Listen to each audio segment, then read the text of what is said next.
We're trying to make the statement that jazz is vital, a vital art form, not just in Washington, D.C., but everywhere. Our mission, with this organization has, I think, never been more needed.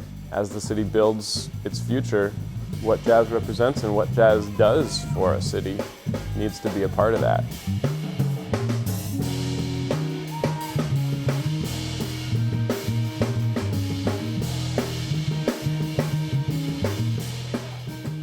The idea of CapitalBop came about because I grew up on the DC jazz scene, going to shows, learning the music. I looked around and a lot of the people I knew who I thought might be interested in this stuff weren't aware of how great the DC jazz scene was. HR 57, Bohemian Caverns, Cafe Nima.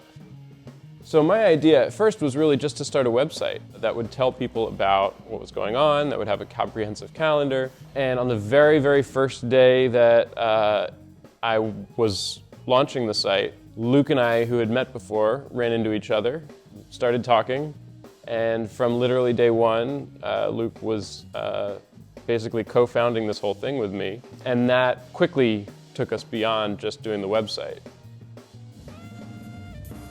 Sometimes in the jazz scene, it wasn't accessible to other people due to, you go to a club and that can be expensive.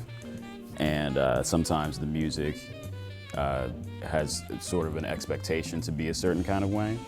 Being in sort of the indie DIY scene of DC and also on the jazz scene, and noticing how segregated the two were, noticed an opportunity to fuse those two communities in almost a way of reclaiming jazz's place in the DIY conversation. I was playing with a band at the time called Laughing Man, and our rehearsal studio was at Gold Leaf Studios, aka Red Door.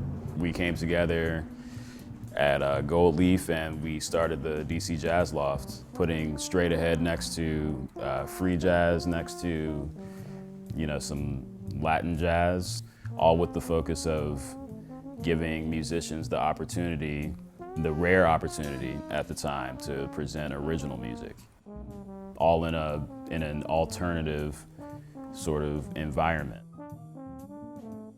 For us, it was important to tap into the amount of history that this city had with jazz music and with jazz organizing and with musicians leading the way, and honor it by being super contemporary about it.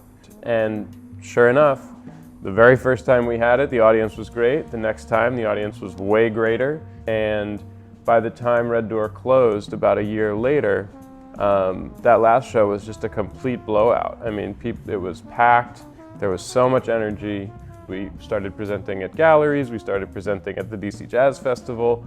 We were able to expand even as our initial home had been extinguished. So that's when we started to work with places like the Atlas, working even more closely with DC Jazz Festival, working with the Hill Center in Capitol Hill. Taking over the Hecht Warehouse and converting that into a concert venue where we presented 3 nights that ran the gamut from straight ahead jazz to kind of funk and fusion, with Thundercat performing, to a celebration of the avant-garde institution, the AACM. When we got Union Arts, just having that home base there for 2-3 years in Northeast DC gave us so much grounding. It's cool to see spaces like the ones that we've created become breeding grounds for more creativity and for artists to do things that they weren't otherwise doing. So this is our 10th anniversary year. 2020 of all years is our 10th anniversary.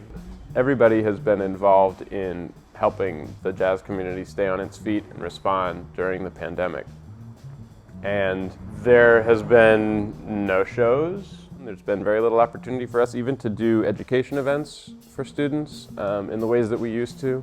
But we really need to, at least on our end, keep going and keep building so that once things start to open up again, the jazz community has something to rely on.